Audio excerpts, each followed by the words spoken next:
Boa tarde, pessoal. Bom, primeiro eu queria agradecer quem está aqui acompanhando o webinar. Apesar da confusão no começo, mas como eu falei, faz parte do processo, faz parte da gente tentar ampliar o público. E eu estou muito feliz em poder falar para vocês um pouco sobre o meu trabalho, que tenta entender como que as plantas funcionam durante um dia. Então, a gente tem essa visão das plantas que ficam lá paradas sem fazer nada, mas na verdade acontece muita coisa numa planta, por mais que a gente não consiga perceber, né? Então, primeira coisa, por que é interessante a gente estudar o que acontece com organismos durante um dia, né? Primeiro que o nosso planeta, ele tem esse ritmo, né? Na verdade tem vários ritmos, um deles é o ritmo de um dia, né, ele gira em torno do seu próprio eixo. Isso gera, mais obviamente, um ciclo de claro e escuro, tem um ciclo de calor e frio, e outros ciclos ambientais causados só por esse movimento ao redor do próprio eixo, né? Então, isso acaba contaminando a vida influenciando a vida de diversos seres vivos, né? Grande parte dos seres vivos estão sobre esses ritmos ambientais, inclusive ritmos comportamentais. Então eu gosto dessa animação aqui, porque ela mostra ritmos de uso da internet mundiais, né? Então a gente vê, por exemplo, aqui no Brasil, amanhece, ele começa a utilizar mais internet, usa um pouco mais no começo da noite, e depois o pessoal vai dormir e para de usar, né? E eu tenho certeza que em tempos de pandemia, esses ritmos estão todos alterados. A gente tem aqui, por exemplo, e é interessante que esses ritmos, eles mudam de acordo com a cultura. Então, você vê o padrão na China e na Índia, eles são bastante distintos, e o que é muito interessante, né? Porque é uma coisa puramente comportamental, não é algo controlado, e é gerado pelo movimento da Terra em torno do seu próprio eixo. Mas esse não é o único movimento astronômico que gera ritmos, né? A gente tem ritmos sazonais. Então, nessa animação, a gente consegue ver o ano passando, né? Aqui embaixo você tem os meses passando, e a gente vê o gelo avançando ao longo das latitudes e retraindo. A gente vê a vegetação aumentando e diminuindo de acordo com as estações. Isso é um ritmo gerado pelo movimento da Terra em torno do Sol, combinado com o eixo inclinado que a Terra tem, né? Então a gente tem as estações. E o que é interessante é que esses ritmos são ritmos muito marcantes. Então, por exemplo, a gente pode prever quando vai amanhecer em qualquer momento da existência do planeta, né? Ou pelo menos num intervalo razoável de tempo. A gente consegue saber quando que vai amanhecer e quando vai anoitecer. A gente sabe mais ou menos quando vai ter o momento de maior quantidade de luz num dia comparado com quantidade de escuro e outras coisas. Então, como esses ritmos eles têm um caráter preditivo, eles podem ser... a gente pode usar esse caráter preditivo para prever quando vai acontecer, como vão acontecer as mudanças ambientais. Então a gente sabe que depois de um dia vai ter uma noite, depois da noite vai ter um dia, e depois do calor, do verão, vai ter a primavera, vai ter o outono, e depois o inverno, e a primavera, e assim por diante, certo? Então não é à toa que os organismos que evoluíram sob esses ritmos, eles têm adaptações que permitam melhorar a sua vida, otimizar a sua vida, num ambiente que está em constante mudança, né? E uma dessas adaptações é o relógio biológico. O relógio biológico é um conjunto de sinalizações que permitem que os organismos eles consigam prever, eles consigam acompanhar a passagem do tempo e consigam prever, ou melhor do que prever, conseguem antecipar mudanças ambientais que sejam rítmicas, né? Então, por exemplo, o nosso corpo, né? Isso daqui é um desenho que foi feito na época que o prêmio Nobel foi dado para pesquisadores dos relógios biológicos, né? Então, a gente acorda com o amanhecer, a gente tem uma secreção de cortisol que dá um sinal para o corpo para começar a acordar. Isso segue com um rápido aumento da pressão sanguínea, então não é à toa que grande parte dos acidentes cardiovasculares acontecem nesse horário da manhã, por causa desse rápido aumento da pressão sanguínea, mas isso tem uma função que é alertar, iniciar o nosso corpo para o dia, né? Então a gente tem esse aumento da pressão sanguínea, a gente tem um alerta chegando no máximo. Ao longo do dia, a nossa coordenação vai melhorando, as nossas reações vão ficando mais rápidas, e no fim do dia a gente tem a maior temperatura do corpo, a gente também tem uma maior taxa de inflamação, e essa é a explicação de por que a gente começa a sentir mais gripes e outras doenças inflamatórias no fim do dia, tá? A gente tem depois, durante a noite, secreção de melatonina, que é um hormônio que sinaliza a fase de escuro, que ajuda o corpo a mudar o seu ritmo para preparar para o sono, para o descanso. O sono profundo acontece de madrugada, e lá pelas 2, 3, 4 da manhã, a gente tem a menor temperatura corporal, que quem já trabalhou durante a noite ou trabalhou em turno sabe que é o pior momento para se trabalhar, porque é quando você sente o peso de você estar trabalhando durante a madrugada, né? E uma das razões é porque o nosso corpo, ele sente, ele está perto do momento do sono profundo, ele está perto da menor temperatura do corpo, e isso a gente sente quando a gente está na prática. Viu, pessoal? Se vocês quiserem mandar perguntas pelo chat, eu posso responder, tá? Podem sentir-se à vontade. Ô, Carlos, só um momentinho só te atrapalhando. É isso mesmo, as pessoas podem mandar ao longo da sua apresentação as perguntas, ao final a gente faz um bate-bola contigo, tá? Tá bom, pode ser isso também. E outra coisa interessante, outro componente comportamental que a gente observa nos seres humanos é aquela pessoa que gosta de acordar cedo e a pessoa que gosta de ficar trabalhando mais tarde da noite, durante a noite, né? E a gente sabe que existem realmente esses tipos de pessoas, não é uma coisa psicológica. Existem perfis de pessoas que são matutinas e perfis de pessoas que são vespertinas, tem perfis de pessoas que são meio misturados, e a gente sabe que isso tem um componente genético, então não é só uma questão de sociedade, é uma questão de comportamento. Existem pessoas que realmente têm dificuldades em acordar de manhã, o que deveria ser considerado, por exemplo, na fase escolar, apesar de poder ser regulado um pouco com treino, né? A gente consegue mudar um pouco o nosso cronotipo 1 hora ou 2 horas em cada direção. Mas isso existe e a gente conhece alguns genes que mudam o perfil do cronotipo das pessoas, né? Então, os nossos corpos, eles estão submetidos ao seu ritmo interno, que é uma adaptação, como eu falei, para ritmos externos. E uma coisa interessante é que várias doenças que a gente conhece, elas podem ser exacerbadas ou podem ser até iniciadas quando você tem um relógio biológico fora, com algum problema, né? Ele pode estar fora de fase, ele pode estar desincronizado com o ambiente, e isso pode levar a doenças de saúde mesmo, né? Então, por exemplo, a gente sabe que pessoas que estão frequentemente em jet lag, ou os trabalhadores de turno, né, que ficam mudando o turno para amanhã, para noite, e eles têm problemas com o relógio biológico. A gente sabe que obesidade, câncer, eles podem levar também a problemas do relógio biológico, e isso leva a vários problemas de sono, né, e a falta de sono, que é uma coisa meio paralela com o relógio biológico, também leva a uma série de problemas. Tem depressão, estresse crônico, né, os níveis de hormônios de estresse vão lá para o céu, e também podem levar à obesidade e podem piorar o andamento do câncer, né?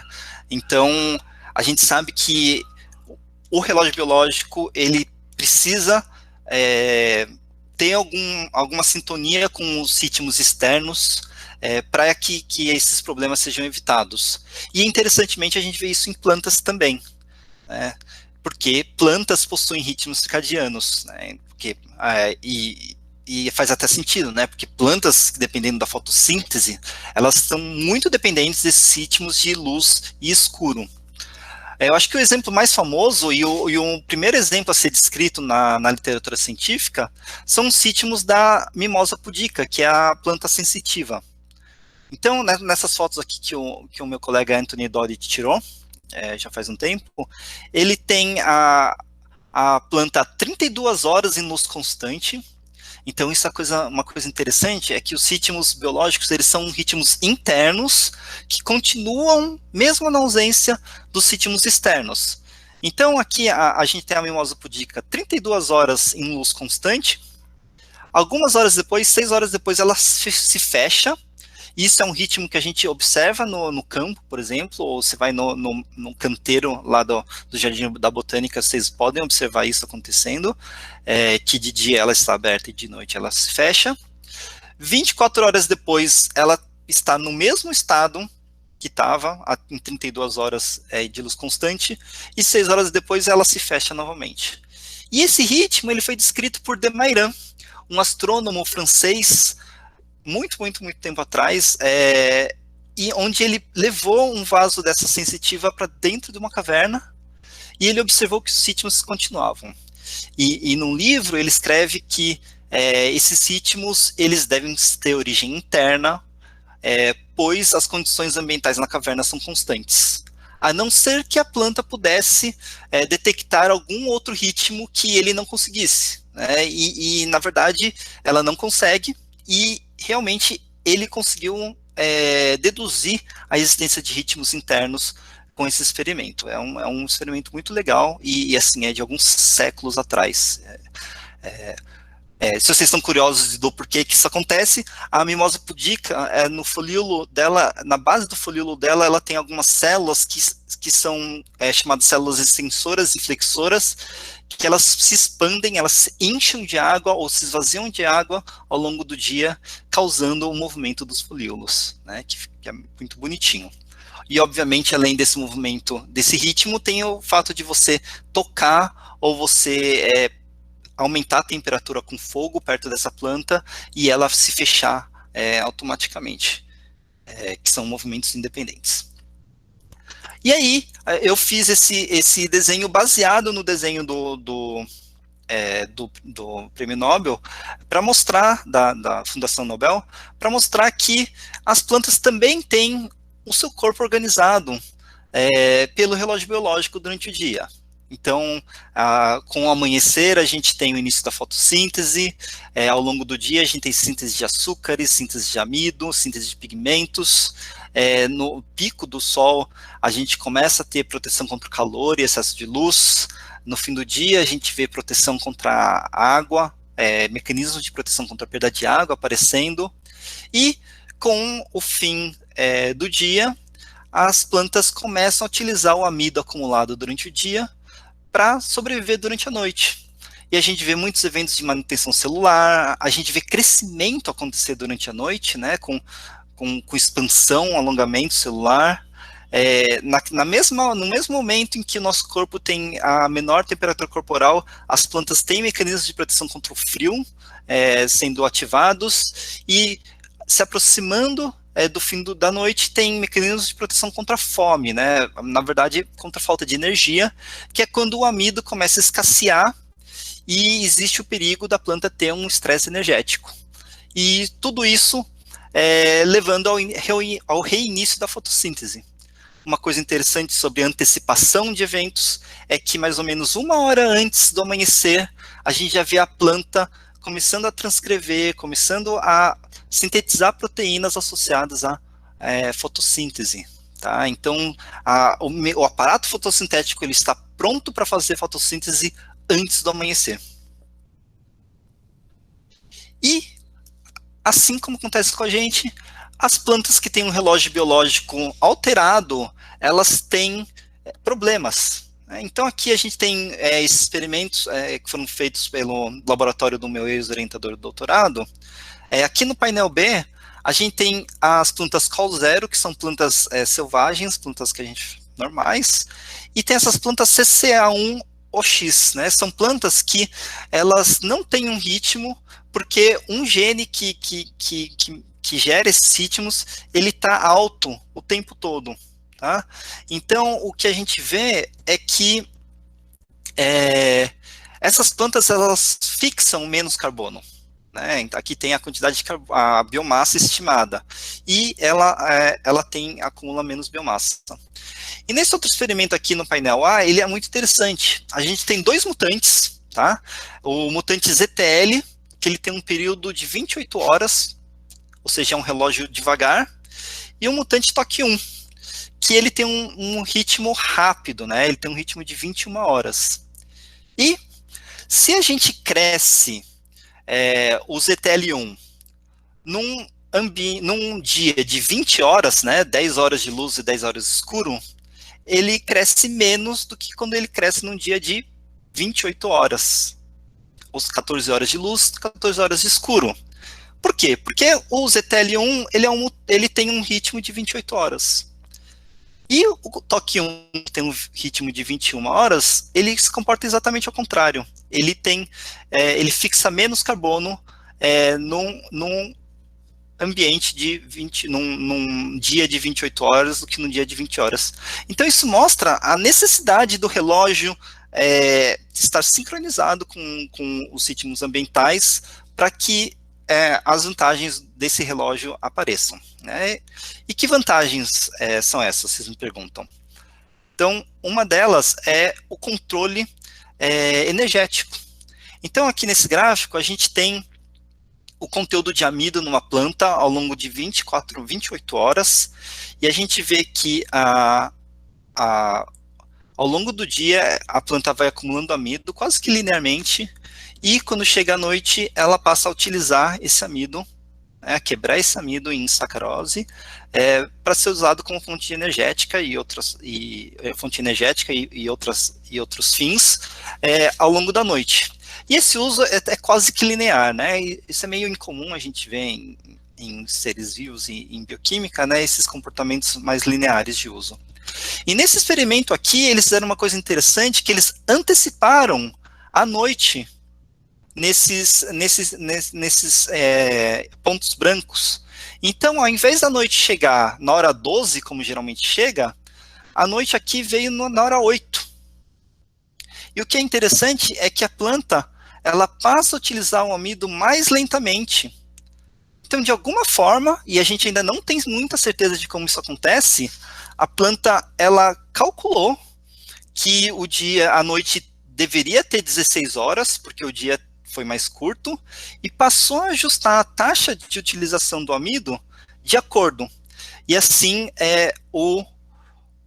a taxa do amido, ela chega a uma taxa baixa, mas nunca chega a faltar para a planta. O que é interessante é que no dia seguinte, a planta, ela produz todo isso de amido aqui em 8 horas, em resposta a essa noite antecipada. Aí assim, no dia seguinte, a gente vê a planta, ela tendo um pico aqui às 8 horas e utilizando o amido lentamente para chegar nesse ponto nas 16 horas seguintes. Né? Isso é uma coisa extraordinária que a gente não sabe como acontece até hoje. Outro experimento bem legal que eu acho que mostra a função do relógio biológico é que a gente tem aqui a Arabidopsis, que é a planta modelo que a gente usa, né, na área, e ela crescendo em sincronia com insetos, tá? Com essas larvinhas aqui, no caso. E essas larvas, elas comem as Arabidopsis, mas quando está em sincronia, ela tem uma taxa relativamente baixa de alimentação. Quando a gente cria os insetos em um ritmo alterado em relação às plantas, né? Então, a atividade dos insetos, que são insetos diurnos, né? A atividade dos insetos deles é maior durante a noite da planta, né? Então, aqui eles estão trocados. Os insetos basicamente acabam com Arabidopsis. E eles ficam até com uma biomassa maiores. Isso por quê? Porque a planta, durante o dia, ela produz uma série de mecanismos de defesa contra essa herbivoria. E esses mecanismos não estão ativos durante a noite. Então, quando a gente dessincroniza os insetos das plantas, os insetos conseguem se alimentar justamente num horário em que as plantas não estão esperando a herbivoria. Então, elas ficam vulneráveis. E uma coisa interessante é que o relógio biológico, apesar de ser um mecanismo onde você pode medir a hora do dia, né, em 24 horas, isso permite que as plantas percebam mudanças de estação. Por quê? Porque as plantas têm mecanismos para perceber que os dias estão ficando mais longos ou os dias estão ficando mais curtos, sinalizando a chegada do verão ou a chegada do inverno. Então agora a gente está no inverno, a tendência é que os dias fiquem cada vez mais longos e as plantas percebam isso. E logo mais a gente vai ter, pela cidade de São Paulo e em várias outras cidades também do país, a floração do ipê amarelo, que ocorre com uma sincronia impressionante. Se vocês pensarem que essas plantas estão distantes uma das outras e estão no ambiente urbano. Uma das razões é que essas plantas respondem à mudança do fotoperíodo, e todas elas estão sob o mesmo fotoperíodo. E em locais temperados, a gente ainda vê, durante a chegada do inverno, a perda da senescência das folhas das árvores. Isso também é detectado pelas plantas, utilizando o relógio biológico. Tá. Então, o relógio circadiano, ele está associado a muitas características agronômicas também, tá? Eu vou falar meio rápido aqui, mas vocês podem ver que são todas esses cultivares, né, trigo, cevada, sorgo, arroz, beterraba, tomate, que têm alterações no relógio biológico causadas por seleção artificial não direcionada. Então, isso são todos eventos que aconteceram aleatoriamente, mas foram selecionados pelo homem por conterem características agronômicas interessantes, e atualmente a gente sabe que estão associados a alterações no relógio biológico. Tá? Eu acho que o mais interessante para a gente, que é dos trópicos, é o tomate, que é uma planta equatorial e neotropical, que então ela estava aqui nas Américas, e quando foi levada para a Europa, né, ela é cultivada atualmente na Europa, mas para isso houve uma série de adaptações que levaram a um relógio com um período mais longo, ou seja, com um relógio mais lento. Por quê? Porque o tomate é crescido na Europa durante a primavera e o verão, e lá você tem dias que chegam a ter, às vezes, 20 horas de luz, 18 horas de luz. E o tomate que surgiu adaptado a um ambiente de, sei lá, no máximo 14 horas de luz, ele não conseguia lidar com 18, 16 horas de luz. E o que a gente vê é que as variedades comerciais europeias, elas têm esse relógio mais curto, mais lento, que permite que o dia seja percebido por mais tempo, por 16 a 18 horas. Tá? Então isso é muito interessante, e tudo isso foi feito sem a gente conhecer o relógio biológico da forma que a gente conhece atualmente. Então, uma área que está começando a crescer, que é a de agricultura circadiana, que é o estudo da aplicação dos conhecimentos de cronobiologia na agricultura. Né? Como que a gente pode utilizar os conhecimentos de ritmos na agricultura? Isso é uma área que começa a coalescer, ela não existe formalmente, mas a gente vê um movimento muito grande surgindo na literatura. Então, como que o nosso laboratório entra nisso? A gente está interessado em descobrir como o ritmo, o relógio biológico funciona num cultivar brasileiro, que é a cana-de-açúcar. Né? A cana-de-açúcar, ela tem coisas interessantes, ela é uma gramínea C4, e a gente conhece pouco sobre o relógio biológico dessas plantas, desse grupo. Né? Ela é poliploide e aneuploide, então cada gene tem de 8 a 12 cópias, às vezes até mais do que isso, né? Isso aqui é uma média. Ela acumula sacarose em altíssimas quantidades no colmo, chega até 0,7 molar, que é uma coisa impressionante e única entre as plantas, e ela é altamente produtiva, né? A produtividade média no Brasil é de 74 toneladas por hectare, né? Com um potencial muito maior se a gente melhorar as condições de cultivo. Lembrando que a gente pega basicamente a planta, usa, sei lá, 2/3 da planta, né? Não é como, por exemplo, o trigo, que a gente só coleta basicamente os grãos, e a produtividade do trigo é de 8 toneladas por hectare, lá no Reino Unido, né? Ou seja, é uma produtividade relativamente alta para esse cultivar. Então, é uma planta muito importante e que tem características muito interessantes para a gente estudar o relógio biológico. E a gente começou fazendo isso, primeiro, olhando como que funciona o relógio biológico da cana-de-açúcar, né? E para isso a gente tem um experimento clássico que a gente mantém a planta em luz constante e temperatura constante para eliminar qualquer interferência ambiental e passa a coletar plantas a cada 4 horas durante 48 horas. Tá? Isso tudo em luz e temperatura constante.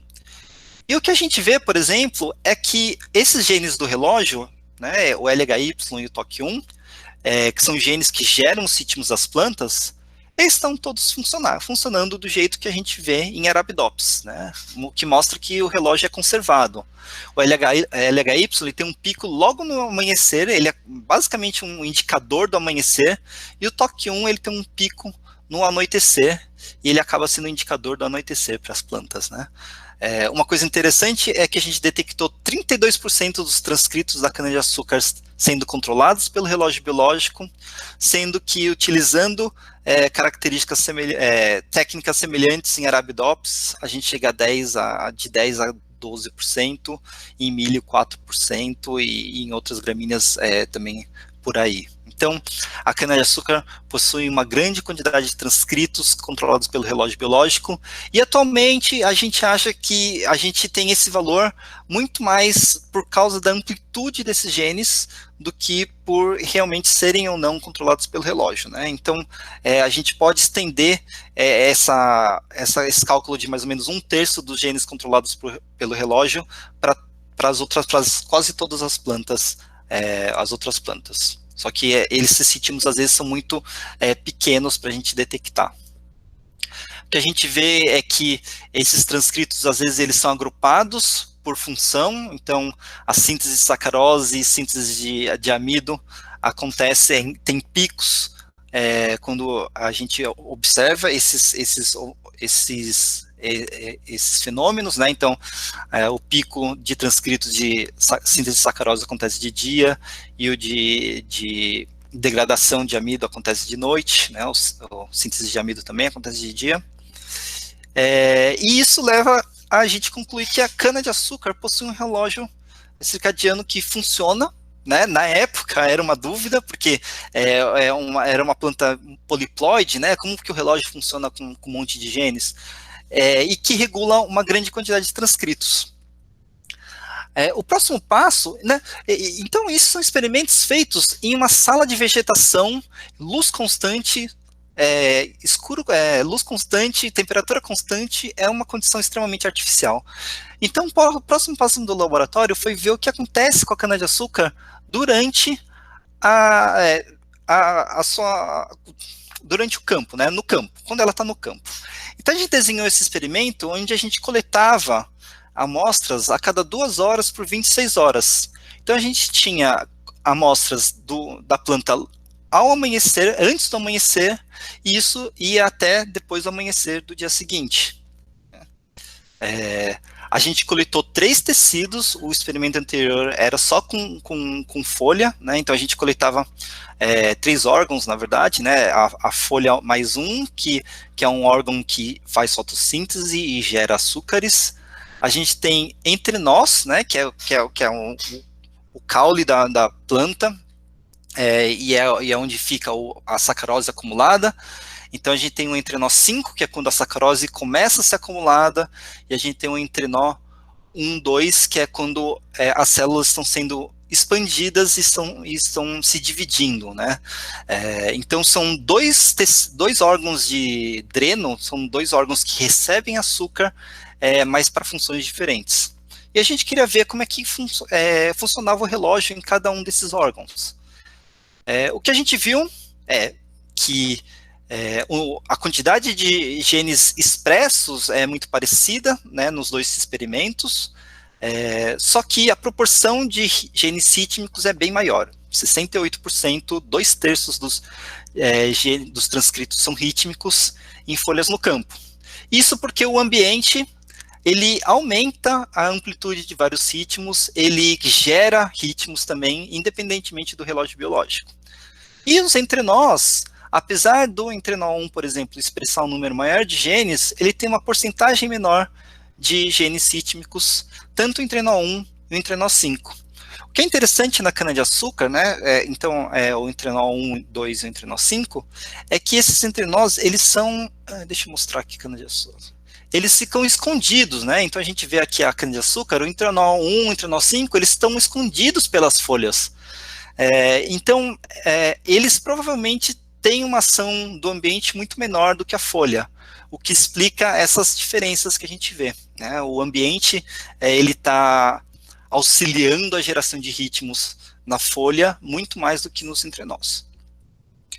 O que surpreendeu a gente, isso é realmente muito legal, é que os genes expressos nos 3 órgãos, eles são basicamente os mesmos, né? Na verdade, o entrenó 1 e o entrenó 5 tem alguns genes a mais comparados com a folha, mas 9.380 desses transcritos, eles são expressos nos 3 órgãos, né? Só que quando a gente vai ver quem que é rítmico, a gente vê que quase que tem uma especialização muito grande. Então, por exemplo, 3.531 desses transcritos, eles são só rítmicos em folhas. E tem alguns que só são rítmicos em entrenós também. Então a gente se deparou com um nível de especialização entre órgãos muito grande, né? E a gente esperava algo, mas não tão grande assim. Se a gente comparasse, por exemplo, a fase, né? Ou seja, quando que esses ritmos, quando, por exemplo, um transcrito tem o pico dele, a gente vê que em folha isso acontece basicamente no começo do dia, nas 2 primeiras horas do dia, né? ZT0 é o amanhecer, ZT2 é 2 horas após o amanhecer, e um pouquinho antes do anoitecer, em ZT12. E no entrenó a gente tem um pico em ZT0, mas não em ZT2 já tem muito menos transcritos, e em ZT8, no início do pico de luz e temperatura, né? Quer dizer, no início do pico de temperatura. Então, isso pode ser um indício que, por exemplo, luz não afeta tanto os entrenós, mas temperatura pode afetar eles um pouco mais, né? Mas a gente não fez os experimentos que permitem que a gente detecte isso. Outra coisa que surpreendeu a gente é que a gente fala, bom, então a gente tem ritmos que acontecem em folha, mas não acontecem em trenó, tem ritmos que acontecem em folha, em horário com um pico diferente do que em trenó, então quer dizer que o relógio deve ser diferente entre os 3 órgãos. E o que a gente viu é que não. O ritmo do relógio, ele é muito parecido nos 3 órgãos, inclusive a ponto de eu desconfiar que pode até haver uma comunicação entre o relógio dos 3 órgãos. E aí, o que a gente tem? A gente tem uma situação em que o relógio gera um ritmo semelhante nos 3 órgãos, mas ele é interpretado de forma diferente pela célula, de forma específica, né? Então, os ritmos que a gente vê nesses órgãos, eles são uma camada além do relógio biológico, que é bastante curioso, né? Bom, e esse trabalho, então, foi publicado no começo desse ano, mostra que os órgãos, que os ritmos que são de transcritos são muito específicos em cada órgão da planta, e isso a gente não tinha visto ou descrito antes em outras plantas, tá? Então isso é uma coisa que em cana foi primeiro. Finalzinho, ainda tem tempo?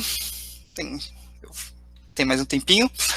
Então eu vou falar de um trabalho que a gente está começando que a gente está escrevendo, na verdade, que a gente notou uma coisa muito estranha com LHY, tá? Que talvez passe batido, mas a gente que trabalha com relógio achou muito estranho. LHY, em plantas em luz constante, ele tem um pico no começo do dia.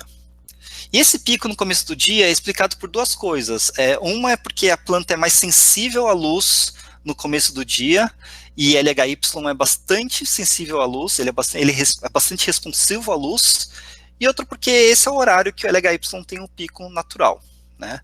E é por isso que a gente fala que o LHY ele é um marcador do amanhecer, porque ele sempre acompanha o amanhecer, e às vezes é tipo 1 hora de diferença só, no máximo, isso é observado. Isso a gente vê em Arabidopsis, em tabaco, em todas as plantas mantidas em laboratório. Quando a gente olhou o LHY nas nossas plantas, o pico dele, ele é tardio, ele acontece em ZT3, né, ou seja, 3 horas depois do amanhecer, e às vezes, e dependendo de como você interpreta a curva, pode ser até um pouco mais tarde. Então, para essas plantas, o sinal do amanhecer está acontecendo 3 horas depois do amanhecer em si. E isso para a gente era muito estranho, tá? Era um sinal de que alguma coisa diferente estava acontecendo na cana-de-açúcar. Quando a gente olhou uma outra coleta, né? Então a coleta que eu mostrei para vocês são essas plantas aqui de 9 meses de idade. Elas têm mais ou menos 2 metros de altura, tá? Elas são mais altas que eu. Então elas são, eu acho que até mais de 2 metros de altura.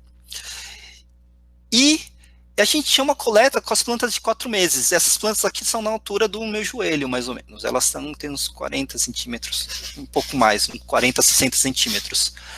Então, a gente tinha essa coleta e foi checar o LHY nessas coletas. E o que a gente viu, então aqui em verde claro, são aqueles mesmos dados que eu mostrei para vocês, né, com o pico em ZT3. E essas plantas aqui têm o pico em ZT1, ZT0, que é mais ou menos onde a gente esperava. Então a gente tem uma outra peça do quebra-cabeça, porque as plantas de 9 meses de idade, elas têm um pico tardio, mas não as plantas de 4 meses de idade. Né? Então tem uma coisa muito estranha acontecendo. Tá? Outra coisa interessante aqui, a gente tem um pico de LHY que acontece no meio da noite, que isso a gente quebrou muito a cabeça, e hoje a gente acha que é por causa da Lua, mas isso é uma outra história que eu não vou contar. E quando a gente olhou, comparou os transcritos das plantas de 4 meses e das plantas de 9 meses, a gente viu que essa tendência do pico acontecer mais cedo nas plantas de 4 meses, ela é vista em grande parte desses transcritos. Né? Então não é só a LHY que acontece 2 horas mais cedo nessas plantas. A expressão de outros genes também acontece mais cedo. Tá? Então, a gente tem um fenômeno em que a planta, na nossa interpretação, a planta está percebendo o amanhecer mais tarde, e aí ela comprime o dia para ficar num período menor do dia, né, do que o dia, a luz, o período de luz. E a questão é por que está acontecendo isso? Por que a gente tem essa alteração? A gente também fez metabuloma, e a gente viu, e aqui em escuro são as plantas de 4 meses, e em verde claro são as plantas de 9 meses, e a gente vê que em quase todos os metabólitos o pico acontece antes também, comparando 4 meses e 9 meses. Tá? Então, a gente vê aqui um gráfico de alanina com um pico acontecendo antes, e esse pico ele acontece no meio do dia, e não, essa alteração dos picos acontece no meio do dia e não no começo do dia. Né? Então, a gente vê que não é uma coisa restrita ao amanhecer, é ao longo do dia. E o que está acontecendo? É a pergunta. A nossa hipótese é que a gente estava vendo um efeito de sombreamento. Por quê? Essas plantas de 4 meses, elas têm pouca interação entre si, né? O sol amanhece, o sol chega e ilumina todas as plantas de forma uniforme. E as plantas de 9 meses não. A gente tem a planta, né? A gente coleta a cana-de-açúcar lá no meio do canavial, e lá no meio do canavial, a luz demora 1 hora, 2 horas para chegar depois do amanhecer. Então, a nossa hipótese é de que o sombreamento das plantas, ela poderia explicar a mudança de fase de LHY, né? Porque para essas plantas que estão no meio do canavial, o amanhecer só acontece quando o sol sobe acima das plantas que estão ao seu lado e consegue bater diretamente nessas folhas. Para isso, a gente checou plantas crescidas em lados diferentes do campo. O lado leste, né, que recebe o sol logo ao amanhecer, e o lado oeste, que só vai receber a luz do sol depois que ele subir acima dessas plantas todas que estão na frente deles, né? Em compensação, essas plantas recebem a luz do fim da tarde e essas plantas não. O que a gente viu, tá? Então tá aqui uma foto logo no amanhecer, né? A gente vê que o sol está bem baixo pelas sombras. Então as plantas aqui desse lado estão todas iluminadas e desse lado elas estão, algumas têm um pouco de luz, mas várias elas estão principalmente na sombra, né? A folha mais um que a gente coleta, geralmente ela fica mais baixa, porque como ela é a primeira folha totalmente expandida, ela fica meio quase na horizontal, tá? E essas plantas aqui que estão no alto são mais jovens. Seria até interessante a gente ter coletado elas e comparado, né, dentro do mesmo organismo, né? E o que a gente vê é que as plantas do lado leste, que recebe luz logo de manhã, tem um pico em 1, e as plantas do lado oeste têm um pico em 3, na verdade é um pouco mais próximo de 2, 3, um pouco mais próximo. O que é muito interessante, por quê? Antes a gente tinha um efeito que poderia ser um efeito de desenvolvimento, né? Porque as plantas foram coletadas, uma em 4 meses, outra em 9 meses, tem um efeito de estação, tem um efeito de diferentes ambientes, então tem várias coisas acontecendo. E nesse experimento, as plantas estão em condições ambientais teoricamente iguais, mas elas têm um relógio diferente. Tá? E uma coisa interessante é que visualmente a gente não consegue detectar diferenças muito grandes em termos de tamanho, quantidade de açúcar ou outra coisa. Né? Isso não a gente não observa isso. E o último experimento que a gente fez para realmente matar essa questão é que a gente decidiu construir um muro entre duas linhas de cana-de-açúcar. Por quê? Porque existe um fenômeno em que o sombreamento causado de uma planta em relação a outra causa uma via de sinalização diferente do que um sombreamento simples, né? Que porque o sol, quando bate na planta, ele altera a proporção de vermelho e vermelho longo. Então, e a planta consegue detectar isso. Então, existia a questão de que se isso daqui, em vez de ser uma sinalização ambiental, pudesse ser uma sinalização biológica. Então, para mudar isso, a gente construiu um muro entre essa linha de plantas e a linha de trás, tá? Essas plantas, elas são jovens, então elas têm pouco sombreamento entre elas, tá? E quando a gente vê, isso daqui é também uma foto logo ao amanhecer, a gente vê as plantas bastante iluminadas pelo sol, e as plantas atrás do muro ainda sob a sombra, e a gente vê o atraso de LHY. E, de novo, quando a gente mostra desse jeito, parece ser pequeno, mas em termos de fisiologia da planta, isso daqui é muito significativo. Isso é uma diferença grande de 2 horas, que é o que a gente consegue detectar. Então, se fosse uma diferença menor, a gente não conseguiria. 2 horas numa vida da planta é bastante coisa. Então, esses experimentos mostram para a gente que plantas crescendo no mesmo campo, elas têm um relógio diferente. E os eventos acontecem em momentos diferentes, né? É como se essa planta aqui, que está recebendo luz agora, e essa planta aqui tivessem em fusos horários completamente diferentes, né? De 2 horas de diferença, o que vocês sabem que dá uma boa distância geográfica, né? Mas elas estão umas do lado das outras. Isso leva a gente a concluir que microambientes regulam o relógio biológico das plantas, e que só porque a planta está no mesmo ambiente que a outra, isso não quer dizer que elas tenham seus relógios sincronizados, tá? E isso pode ter outros impactos que a gente ainda não consegue prever para estudar essas plantas. Bom, eu espero que vocês tenham gostado da apresentação. Esses experimentos foram financiados pela FAPESP no projeto BioEM e foram financiados pelo Instituto Serrapilheira. Esses aqui são os meus alunos atuais, mas grande parte desses experimentos que vocês viram foram feitos pela Luísa Dantas, que agora ela está no Max Planck e vai se mudar para Norwich. Então ela que fez esses experimentos que mostrei. Isso foi feito em colaboração com a professora Gláucia, aqui do IQUSP, da Mona Lisa Sampaio, que é da UFSCar, né? O campo foi organizado por ela, e Camila Caldana, que é lá do Max Planck, de Bonn, que fez o trabalho de metaboloma. Tá bom?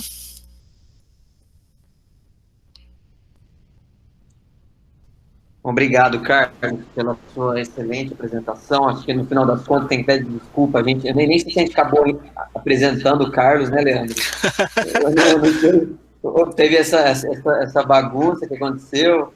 E no final das contas a gente sempre faz aqui, cara, a gente explica tudo certinho, viu, a dinâmica. Os alunos já pegaram, que essa é a terceira aula da disciplina, mas a gente faz o esqueminha de os alunos fazerem perguntas no chat, e no final a gente lê as perguntas deles, e quem quiser falar diretamente contigo também está aberto, né?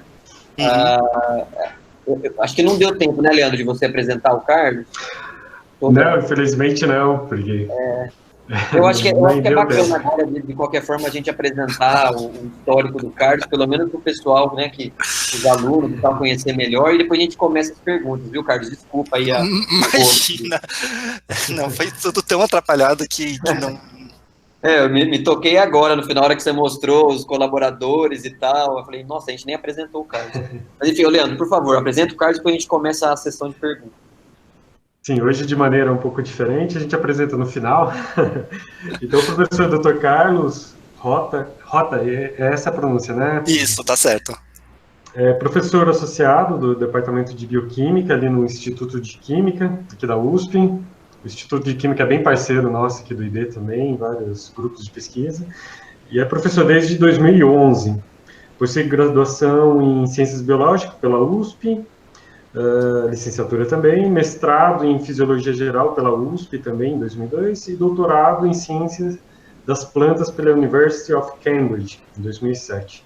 E seu grupo tem como foco a pesquisa, o estudo do ritmo cardiano de plantas, né? Então, sua principal pergunta, acho que ele respondeu boa parte dessa pergunta hoje para a gente, é como o relógio biológico das plantas contribui para a sua produtividade, como isso pode ser aplicado na agricultura, né? Isso aí. E o Carlos também, você também é pesquisador de serrapilheira, né, Carlos? Como você mostrou no final. Eu fui agraciado na primeira chamada, né? Esse projeto já acabou. Tá. Então... Beleza, bacana, então. Bom, bacana. Eu vou abrir, então, Carlos, as perguntas. Eu vou começar inicialmente, se todo mundo concordar, com as perguntas do chat. Tudo bem? Todos concordam? Bom, deixa eu ver aqui, porque foram vários comentários. Teve até alguém que falou para você continuar falando do isolamento, mas eu vou pular essa parte para focar na ciência. Tem a pergunta do Flávio Moreira, Carlos, perguntando se é possível aumentar a concentração de açúcar manipulando os períodos de claro e escuro. Concentração de açúcar em cana-de-açúcar que acumula açúcar, né? Manipulando os períodos de claro e escuro. Olha, é uma pergunta boa. A gente, na verdade, não sabe. Uma coisa que a nossa pesquisa começa a apontar é se existe uma dependência do fotoperíodo no acúmulo de açúcar da cana, né? A gente sabe que outras coisas podem fazer isso, por exemplo, um período de seca pode alterar, mas a gente não tem essa informação, que seria muito interessante saber, na verdade. Bacana. O Vitor Nascimento pergunta, ele fala que no artigo do Anthony Dodd, de 2005, é usada a superexpressão de CCA1. Uhum. Qual seria a consequência da repressão desse gene? Sim, então o CCA1, ele é basicamente o LHY, que eu mostrei bastante, ele sofre uma duplicação em Arabidopsis, e aí a Arabidopsis tem CCA1 e LHY. E por motivos históricos, quem trabalha com Arabidopsis gosta mais de CCA1, apesar de ser um gene basicamente das brasicáceas só. Então, o que acontece, né? O LHY, ele tem esse ritmo, o CCA1 LHY tem esse ritmo que ele fica muito alto no começo do dia e cai ao longo da fase de clara e fica baixo na fase de escura. Quando a gente tira o CCA1, você deixa o relógio perneta, mas ele continua funcionando. Porque eu não mostrei, o relógio ele é uma rede muito complexa de sinalização. Então você tira o CCA1, o relógio ele passa a ter mais ou menos 18 horas de período, mas você ainda tem ritmos. E para parar o relógio, a gente precisa superexpressar, porque ao invés do CCA1 ter esse ritmo, ele fica alto de forma constante e isso trava o relógio. É como se a planta ficasse eternamente de manhã. E a gente vê o que acontece com a planta se você trava o relógio dela. Ela começa a absorver menos biomassa, como consequência. Legal. Pessoal, se vocês quiserem fazer, quem quiser fazer comentário, às vezes tem uma pergunta semelhante, contribuir, por favor, pode nos interromper aqui e falar, tá? Senão eu vou continuar lendo as perguntas aqui. Bom, a Débora Palhuso, Carlos, pergunta, a partir de uma análise de ritmo diário da planta, é possível inferir o ciclo circadiano? Uhum. Mais ou menos. Na verdade, não. Por quê? Porque o ritmo circadiano é definido como um ritmo interno, né, um ritmo endógeno. Só que os organismos, eles respondem aos ritmos externos também. A gente não é irresponsivo a esses ritmos. Então, se a gente vai analisar um ritmo diário, a gente tem que levar em conta que o ritmo ele tem uma interferência do ambiente. Para a gente estudar os ritmos circadianos, a gente tem que isolar a planta de ritmos externos e só medir e ver se esses ritmos se continuam nessas condições. Tá? Então tem essa diferença muito clara entre um ritmo circadiano e um ritmo diário por causa disso. Legal. A Alicia Mello, Carlos, pergunta como a gente sabe que um transcrito é rítmico? Essa é uma outra pergunta que, na verdade, é muito difícil de responder. A gente tem que... Bom, primeiro que vocês viram que a gente tem que coletar 16 amostras por 48 horas ou 16 amostras por 26 horas, né? Então é um trabalho de coleta, um trabalho de extração de material muito grande. Ou você pode coletar pontos também, mas a gente precisa de muitos pontos para isso. Em seguida, a gente tem que ter algoritmos que consigam identificar ritmos. E, por incrível que pareça, é muito difícil você desenhar algoritmos bons que detectem ritmos. O nosso cérebro ele é muito mais fácil em detectar esses padrões do que algoritmos matemáticos.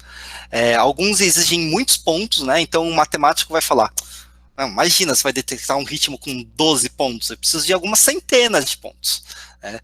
Então, para vocês terem ideia do desafio. Então a gente tem vários truques que a gente usa, truques computacionais, que tentam detectar esses ritmos de uma forma um pouco mais... sem a nossa interferência, né? Mas a melhor forma de detectar ritmos, na verdade, é uma pessoa experiente em ritmos que olha e fala, não, aqui deve ter ou aqui não tem. Mas tem, sim, algoritmos que podem depois responder isso com uma maior precisão. Perfeito, Carlos. O André Herman, ele pergunta que tipo de regulação gênica ocorre nessas expressões diferenciadas no ciclo circadiano em nível molecular. Uhum. Existem fatores de transcrição já elucidados. Sim, o relógio biológico, a gente vê o relógio biológico das plantas como uma rede de fatores de transcrição que se autorregulam, né? Então, inicialmente foi descrita como basicamente transcrição, rede de regulação de transcrição. Agora a gente sabe que tem algumas interações proteína-proteína, e agora a gente sabe que tem um pouco de regulação epigenética também. Então, esses mecanismos moleculares são bastante conhecidos em Arabidopsis, e eles são basicamente os mesmos mecanismos vistos, por exemplo, em mamíferos, apesar de serem genes diferentes. Mas a organização do relógio ela é muito semelhante. O nosso laboratório, por exemplo, também está olhando agora modificações em estonas, né? Porque uma das explicações do porquê que acontecem aquelas ritmos específicos em órgãos é ter uma segunda camada de regulação, por exemplo, epigenética, que modifique a resposta ao relógio em diferentes órgãos. Carlos, vou aproveitar. Esses fatores de transição do relógio provavelmente são fatores de transição que tem, tipo, milhares de alvos, cada um deles, né? Tipo o HY5, assim, que regula 1 milhão de... Sim, em plantas a gente tem esses fatores de transcrição que regulam um monte de coisa. Então, por exemplo, um dos picos um dos momentos do dia que a gente tem o maior número de transcritos com pico é no começo do dia por causa do LHY e do CCA1, porque eles são fatores de transcrições que se ligam a um motivo muito conservado chamado evening element, que assim você encontra em tudo quanto é gene. É impressionante. Dá para apostar que se tem um gene, ele vai ter o evening element. E isso daí, principalmente se o gene tiver um ritmo e ele tiver um pico no começo do dia. Né? Então, isso é bastante conhecido e controla, sei lá, alguns milhares de genes. Bacana. Vou continuar aqui, Carlos. O Vitor Nascimento pergunta, uma vez que você falou da possível comunicação entre os relógios de diferentes órgãos, onde essas proteínas do relógio estão em nível celular? Plastídeos? Essas são proteínas que estão no núcleo. Deixa eu ver, grande parte elas são proteínas que acabam ficando no núcleo. Eu não me lembro nada sobre importação e exportação dentro e fora do citossol, né? São fatores de transcrição, então faz sentido. A comunicação entre relógios de diferentes órgãos é um assunto super quente, a gente não sabe como acontece, existem várias hipóteses, tem gente que acha que é por RNA, tem gente que acha que é por açúcar, a gente não sabe. E a gente sabe que o relógio biológico controla fatores sigmas, que são aqueles fatores que controlam a expressão em bactéria, e eles exportam esses fatores sigmas para os plastídeos. E os plastídeos que usam fatores sigmas, eles ganham ritmos a partir desse ritmo de fatores sigmas. É uma coisa super bonita, assim, também. Foi descoberto pelo Anthony Dodd, que eu já mencionei algumas vezes. Essa era uma das minhas perguntas que eu tinha feito, quando você sabia como que acontecia essa comunicação entre os relógios. Bacana que você já respondeu. Tem gente que acha que tem uma comunicação retrógrada, né? A gente sabe que açúcar da fotossíntese regula o relógio, então essa é uma opção de volta, né, da sinalização do cloroplasto para o resto da planta, mas existem outras pessoas que acham que existem outras vias de comunicação. Bacana. A Ingrid Rocha pergunta se esses picos de expressão devem ser estações ou ao período de desenvolvimento da planta. Picos de expressão, ela diz do LHY. Sim. A gente não tem experimentos suficientes para saber se estações do ano regulam o pico de LHY. Se regular, deve regular a amplitude, né, a diferença entre o ponto mais alto e o ponto mais baixo. E assim, é muito difícil a gente ver alguma coisa que altere o momento que o pico acontece. Por isso que para a gente foi tão importante ver essa diferença, né? Eu sei que várias pessoas que não trabalham com ritmo falam, diferença de 2 horas, que isso daí não é nada, né? Mas para quem estuda relógio biológico, às vezes uma diferença de meia hora já é uma diferença considerada grande, né?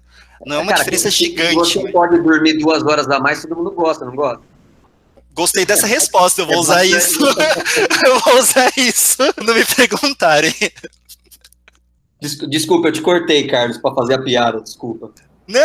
Não, mas é isso mesmo. A ideia é essa, assim, durante um dia, uma diferença de meia hora a mais de fotossíntese ou meia hora a menos de fotossíntese faz muita diferença no final, né? Isso se acumula.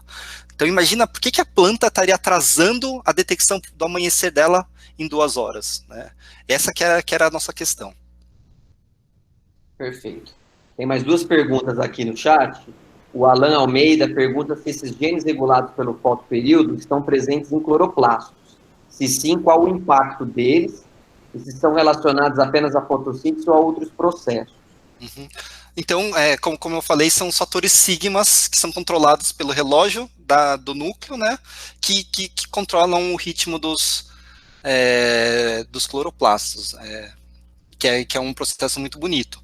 E tem a volta, que é o açúcar e outros sinais que podem alterar. Assim, isso que a gente sabe atualmente. Perfeito. E a última pergunta do chat é da Amanda Pardinho. Ela primeiro parabeniza você pela apresentação e gostaria de saber se existe um relógio biológico central que pode regular outros relógios, talvez os órgãos. Uhum. O nosso corpo tem um relógio biológico central, né, dentro do nosso cérebro, que é uma região chamada núcleo supraquiasmático, e ele serve como um maestro que dita o ritmo do resto do corpo, ou de grande parte do corpo. Então, por analogia, as pessoas vivem procurando um ritmo central em plantas, né? Existem, por exemplo, pesquisadores que propõem que o meristema apical pode agir dessa forma, mas isso ainda está meio em suspenso. O que a gente sabe é que a gente pega diferentes partes das plantas, elas têm ritmos diferentes, ritmos que andam em velocidades diferentes, e a gente sabe que alguns órgãos das plantas dependem de outros órgãos. Então a gente sabe, por exemplo, que as raízes dependem dos ritmos das partes aéreas, mas esse ritmo, por enquanto, não foi associado a um local específico. Então, por exemplo, as raízes provavelmente respondem à combinação dos ritmos detectados pelas folhas. Né? Então, por exemplo, o que será que acontece se a gente pegasse uma folha cana-de-açúcar e botasse metade num ritmo e metade no outro? O que vai acontecer com a raiz? Né? Eu adoraria saber e dificilmente a gente vai descobrir, porque seria um experimento dificílimo, mas seria muito curioso. Né? Em Arabidopsis é muito difícil porque é muito pequeno, né? Mas isso são perguntas muito relevantes. Né? Como que a planta integra esses ritmos, né? Uma das coisas que, se a FAPESP deixar, eu vou fazer, é detectar ritmos em diferentes partes das árvores. Né? Então, por exemplo, o que acontece de um lado da árvore que recebe sol de manhã e o lado que recebe à tarde? Será que tem ritmos diferentes? E será que, se a gente conseguir pegar um outro local, será que, como ele integra esses ritmos diferentes? Né? Isso pode ser muito interessante. Bacana, Carlos. Surgiu uma última pergunta aqui do Vitor. Ele acho que está perguntando da mesma questão que você falou dos elementos sigma no cloroplasto. Imagino que seja isso. Vitor, você me corrija se eu estiver errado. Ele perguntou se da mitocôndria se sabe algo semelhante. Com alguma informação do impacto na respiração, por exemplo, da fotossíntese. A mitocôndria tem um problema de ser bastante esquecida, né, nas plantas. A pessoa gosta de prestar muita atenção no cloroplasto e às vezes a mitocôndria fica meio de lado. Então a gente sabe bem pouco sobre respiração e relógio biológico, e se tem alguma coisa igual tem no cloroplasto, né. Eu imagino que o Anthony tenha procurado, mas não deve ter aparecido algo muito assim, muito fácil. Então a resposta a gente não sabe. Pode ser até interessante experimentos que olhem isso daí. Faz até sentido, né? Se você for pensar que, claro, o relógio vai controlar a fotossíntese, por que não controlaria a bioenergética, né, da célula? Sim. Algo muito interessante mesmo. Antes de fazer a pergunta do Irajá, eu vou deixar a Magda, porque ela já perguntou umas 2 vezes que queria fazer a pergunta dela. Vai lá, Magda, depois eu continuo. Oi, Carlos, tudo bem? Tudo. Um prazer estar aqui com você assistindo a sua palestra. Eu vou fazer um pouquinho assim, na verdade, um raciocínio. Você começou apresentando alguns genes de relógios a partir de um experimento em luz constante.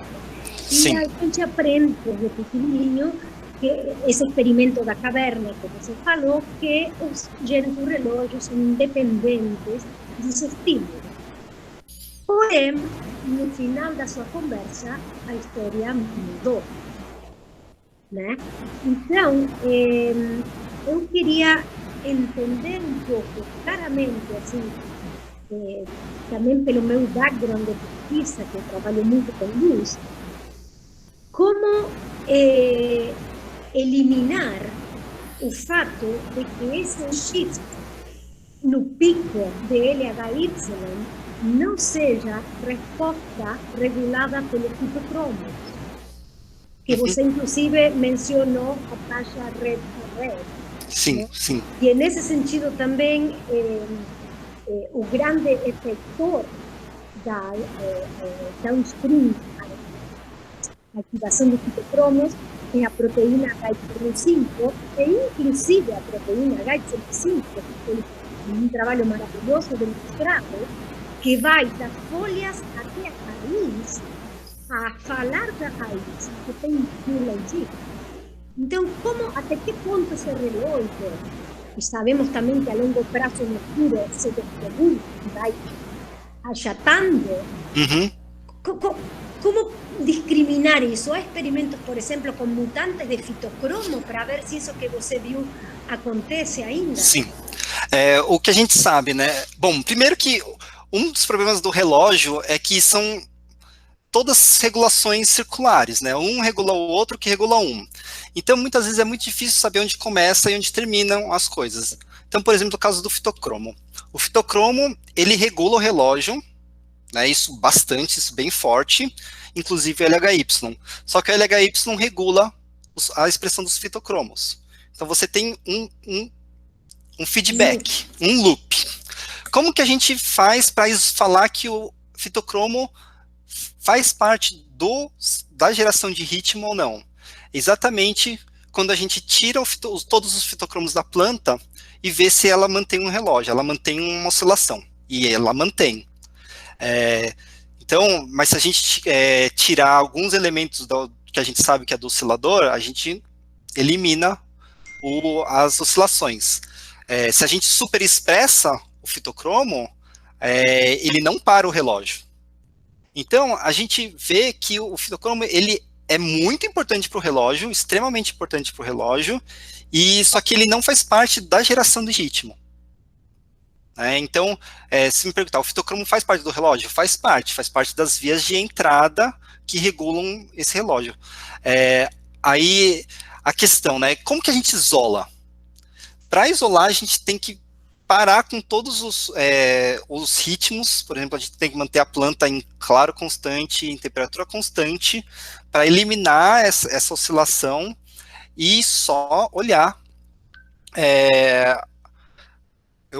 e ver os ritmos que sobram. Só que, por exemplo, o que acontece? Como o relógio regula a quantidade de fitocromo, tem uma variação diurna na sinalização, uma variação circadiana na sinalização por luz, mesmo em luz constante.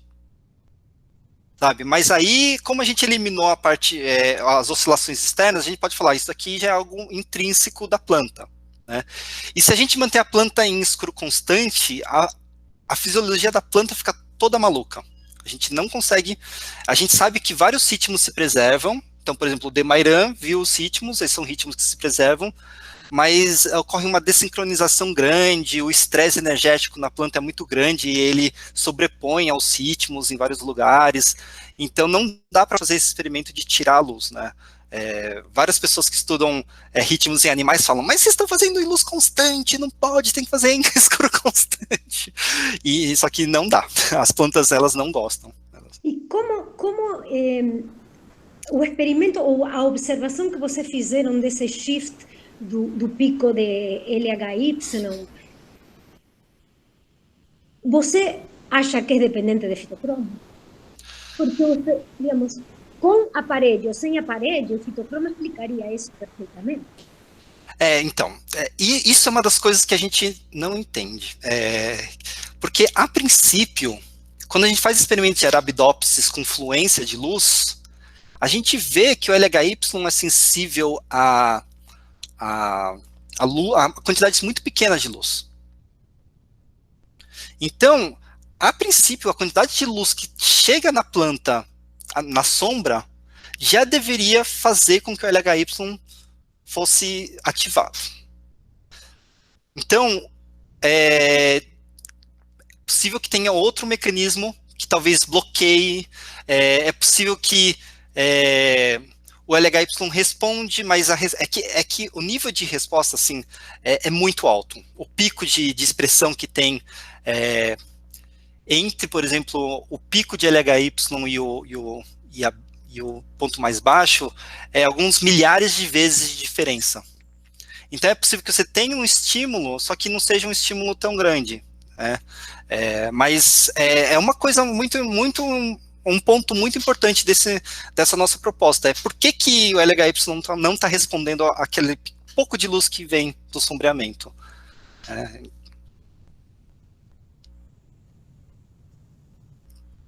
Tem mais alguma pergunta por aí? Ainda tem uma no chat, depois tem o Leandro, eu também tenho algumas. Vou ler a última do chat, tá bom, Carlos? Da Irajá. Ela pergunta, tem o Flávio também que tem algumas, pode falar, viu, Flávio? Se você quiser escrever aí ou depois perguntar, abrir o microfone, fica à vontade. A Irajá pergunta se o relógio biológico pode ter relação com os genes da síntese de parede celular. Isso me interessa, por favor, Carlos. Eu imagino. Tem, sim, a gente encontra vários genes da parede celular regulados pelo relógio.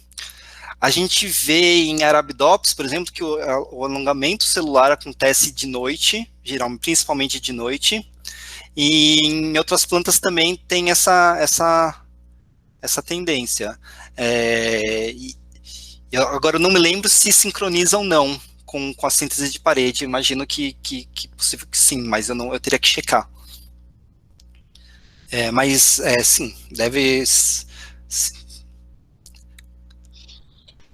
Flávio, você quer usar o microfone para falar?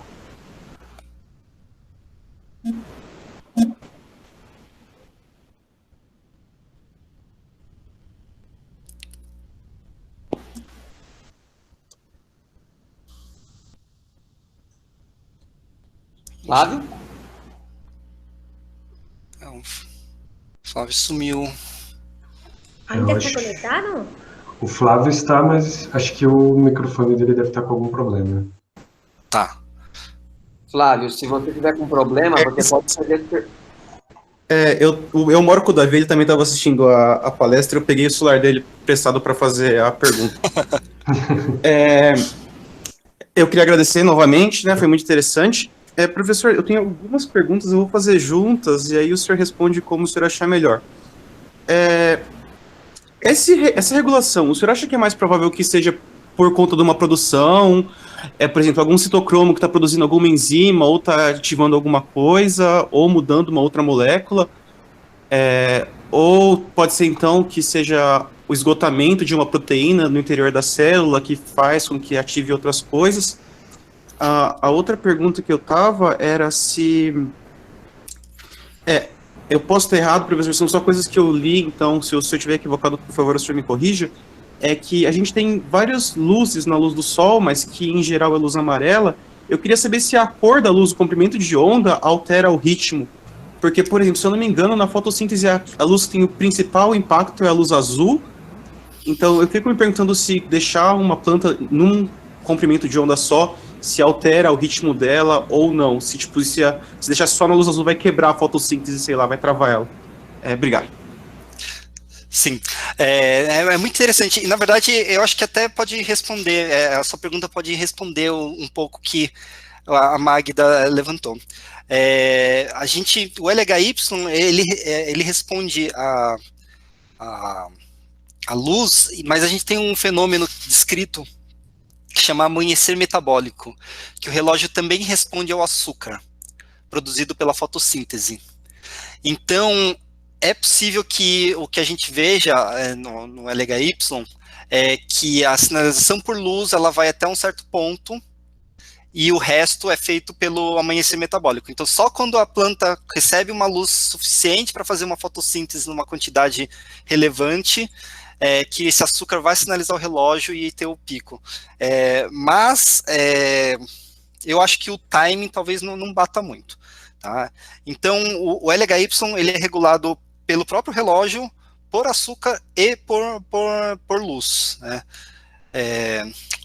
Se bem que por açúcar eu acho que é indiretamente, se eu não me engano, por PRR7. E sobre as cores da luz, sim, a gente sabe que em Arabidopsis, tanto fitocromo quanto criptocromo regulam o relógio biológico, tá? Fototropina não regula. A gente tem algumas evidências que talvez luz UV também regule o relógio, mas não tanto quanto fitocromo e criptocromo. O que a gente sabe é que quanto mais luz o relógio percebe, tanto vermelha quanto azul, mais rápido ele corre. Tá? Isso é um fenômeno que a gente observa em plantas.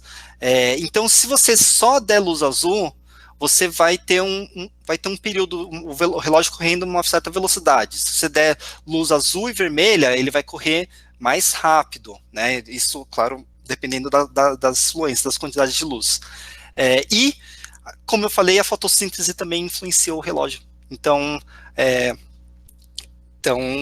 todos os comprimentos que são percebidos, que são usados na fotossíntese, podem acabar influenciando o relógio por esse caminho. Leandro, acho que você pode fazer a sua pergunta. Parabéns, Carlos. Obrigado pela excelente e didática apresentação. Pode ser que eu tenha perdido alguma coisa, porque eu fiquei tomando conta aqui de quem entra e quem sai, então desculpe se eu for redundante. Eu achei muito interessante naquele experimento lá, que vocês fizeram um muro. Então, ele basicamente você quase que reproduz o efeito de borda, por exemplo, numa mata, né, onde você tem diferença de crescimento de espécies. E se já pensaram porque mesmo você colocando, a minha dúvida é, mesmo colocando esse paredão, mas você tem espécie, um indivíduo um do lado do outro ainda, né? Vocês analisaram isso individualmente? Essa é uma das perguntas para tirar qualquer dúvida, né? E como que vocês trabalham nesse ritmo com o lance da poliploidia em cana? Se existe algum sistema de compensação ou não? Eu sei que é uma pergunta complicada, né? Sim. Bom, primeiro, como a gente faz? A gente coleta 9 indivíduos ao longo da linha e divide eles em 3 pools. Né? Então, isso é uma forma de tentar evitar que sinalizações locais ocorram, a gente diminui um pouco a variabilidade. A questão do efeito de borda, sim, isso é uma coisa que a gente acaba percebendo, né, que depende do local onde a planta está, do microambiente onde a planta está, isso provavelmente vai influenciar o ritmo dela, né. Então, por exemplo, o que será que acontece naquelas plantas que recebem luz 2 horas, aquelas plantas de mata, né, que recebem luz, às vezes, por 1 hora ou meia hora no dia, uma luz grande quantidade. Será que elas conseguem prever quando vai acontecer isso ou não? Eu não sei. Algumas talvez nem tenham mecanismos que nem deixem elas perceber, né, essa variação repentina de luz. Então, deve ser uma coisa que eu gostaria de saber. Então, seria interessante. A outra pergunta era da poliploidia. Poliploidia. A poliploidia é o nosso grande inimigo em cana-de-açúcar. A gente tem evidências que os alelos de LHY podem estar se comportando de modo diferente ao longo do dia. A gente fez alguns estudos tentando diferenciar os alelos, né? E a gente conseguiu com alguma limitação, é bem difícil isso, né? A Luísa chegou a trabalhar na Escócia com o John Brown, que trabalha com Alternative Splicing, E olhando as formas alternativas de splicing, ela conseguiu achar um alelo diferente de LHY que ela conseguia, usando a mesma técnica que ela usava lá, detectar. E você vê que tem diferenças. Então, a questão da poliploidia, ela pode ser importante em cana-de-açúcar, e a gente ainda não está pronto ainda para responder essa pergunta. E é uma coisa que atrapalha mesmo. Então, por exemplo, você falar, esses ritmos que vocês estão analisando, como você sabe que é um gene só? Não sabe. É uma mistura, porque, por exemplo, a gente usou microarray, então é pior ainda. Então, até a gente tem um RNA-seq com uma bioinformática super robusta para diferenciar alelos e tal, a gente não vai saber o que está acontecendo. Carlos, uma pergunta. Você mencionou o açúcar regulando o ritmo. Quanto se sabe em cana? Que açúcar especificamente? Você sabe trialose, sacarose? O experimento do açúcar e ritmo, ele foi feito em Arabidopsis, né? Nesse experimento, o Alex ele não conseguiu saber qual açúcar que né, exatamente. Um experimento, um paper que a gente publicou depois, isso eu também participei, é um paper da Current Biology, a gente vê que uma das vias de sinalização é via trialose.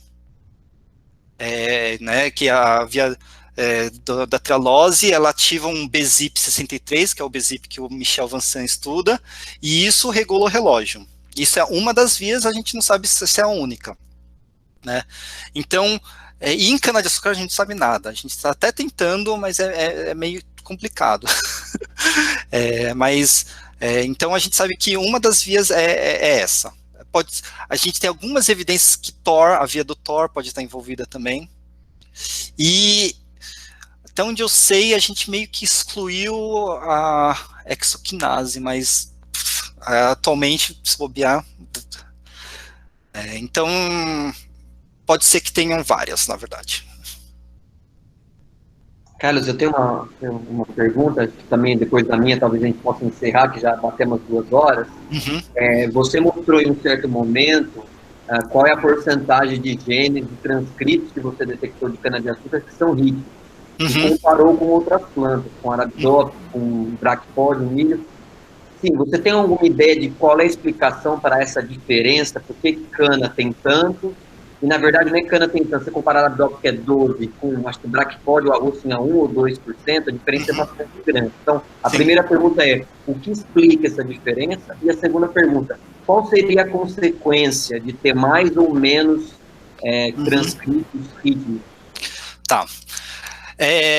Tem 2 coisas acontecendo. Uma delas é o efeito do algoritmo, né? E o efeito da maneira com que a gente detecta ritmos, né? Então a gente detecta ritmos usando os arrays, né? Todos aqueles experimentos foram usados oligoarrays. E eu acho que se você não tem um ritmo com uma amplitude muito alta, você não consegue detectar esse ritmo por essa técnica e os algoritmos de detecção que a gente usa. Então, se o ritmo tiver muito ruído, por exemplo, só com os 14 pontos temporais que a gente mede, a gente não consegue. Então, o que a gente sabe com Arabidopsis? Em Arabidopsis tem vários estudos. Então, quando eles juntam todos esses estudos e fazem uma análise, eles chegam a 30%. Mas para isso eles precisam juntar, sei lá, 3 estudos, juntar como se fosse um único experimento, usam um algoritmo mais flexível, aí você chega nos 30%. Cana-de-açúcar, a gente usou um algoritmo extremamente stringente para chegar nos 30%. Se a gente usasse um algoritmo mais que aceitasse mais coisas, esse número ia estourar. Só que aí eu acho que foge da plausibilidade. Então, por isso que a gente resolveu usar isso. E em arroz, em Brachypodium e milho, por exemplo, o que acontece? 2 coisas. Que a gente já sabe, agora a gente sabe que a amplitude dos ritmos dessas plantas não parece ser muito alta. Então isso deve afetar a estimativa. A outra coisa é que a gente vê que em Brachypodium, por exemplo, Brachypodium depende muito de variações de temperatura. Então é possível que quem fez aqueles experimentos que eu mostrei tenha variado luz não tenha variado a temperatura e isso tenha escondido vários ritmos, né? Então, e isso é outra coisa que acontece no campo, né? A gente também tem variação de temperatura, que também ajuda a amplitude dos ritmos. Então, eu acho que antes, no começo eu falei, pronto, a cana-de-açúcar tem um super relógio, e as pessoas ficavam doidas. Agora eu vejo que talvez a cana-de-açúcar só seja um pouco mais fácil de detectar a influência do relógio. Ricardo, existe alguma diferença, por exemplo, em termos de adaptação ao ambiente, plantas de clima temperado, como você tem as estações do ano mais bem definidas, comparando com plantas de clima tropical, que quase não muda? Existe uma diferença? Eu acho que a gente ainda não sabe o suficiente para chegar numa conclusão dessas. Mas seria interessante, por exemplo, nas plantas equatoriais, né, amazônicas. Será que qual o papel do fotoperíodo, ou toda essa via do fotoperíodo? Será que tem, né? Mas, por exemplo, a cana-de-açúcar, ela detecta uma mudança de 30 minutos no fotoperíodo para florar, para acontecer a floração. Então, talvez você não precise de grandes diferenças de fotoperíodo obviamente, no Equador isso não tem impacto nenhum, mas talvez você precise descer muito pouco na latitude para isso já ter um impacto. É isso que eu estou querendo dizer. Então, e aí, para complementar esse raciocínio, que nem tem alguns trabalhos lá no sul, com araucária, inclusive, onde algumas plantas precisam da araucária, ou seja, a floresta de araucária é pioneira para crescer outras, as angiospermas da vida, né? Por conta desse sombreamento parcial, né? Então, se você corta a araucária, várias plantas lá do sul não vão crescer. E isso pode influenciar no ritmo cardiano, você acha, ou é mais uma questão de crescer junto ali por outros fatores, ou sazonalidade mesmo? Já que no sul já fica um pouco mais... Você consegue separar um pouco mais as estações, né? Aí tem muitos pontos que podem acontecer, né? Pontos fisiológicos, pode ter questão de estresse, de luminosidade, tem outras coisas acontecendo, né? Eu ficaria muito feliz se tivesse algum componente do relógio biológico, mas eu não apostaria nisso em primeiro lugar, eu acho, assim, não seria...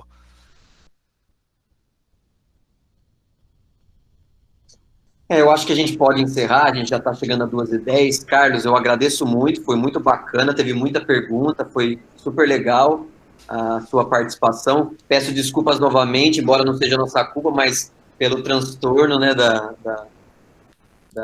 do ocorrido, mas agradecemos muito a sua participação, a sua contribuição, e com certeza no futuro aí poderemos convidá-lo novamente para os próximos passos aí do seu relógio. Tá bom, eu que agradeço, foi muito legal mesmo, é bom falar do nosso trabalho, e o Leandro gravou, e se a gente puder botar isso num lugar público, eu ia adorar, tá bom? A gente até já recebeu de alguns alunos que perderam alguma das outras aulas, enfim, a gente está fazendo um repositório, e a ideia é essa mesmo, de passar para o pessoal para todo mundo assistir. A esse respeito, tudo bem de a gente publicar as imagens, não tem nada que Não, pode publicar, o paper da Luísa tá quase pronto, e inclusive eu estava falando para o Leandro que se vocês não tiverem um local, eu publicaria no canal do YouTube também para deixar público, tá bom? Ótimo. Perfeito. Muito obrigado então, Carlos. Valeu, Obrigado Carlos, a todos também. Que eu agradeço. Valeu. Tchau, gente. Tchau, valeu. Cuídense todos.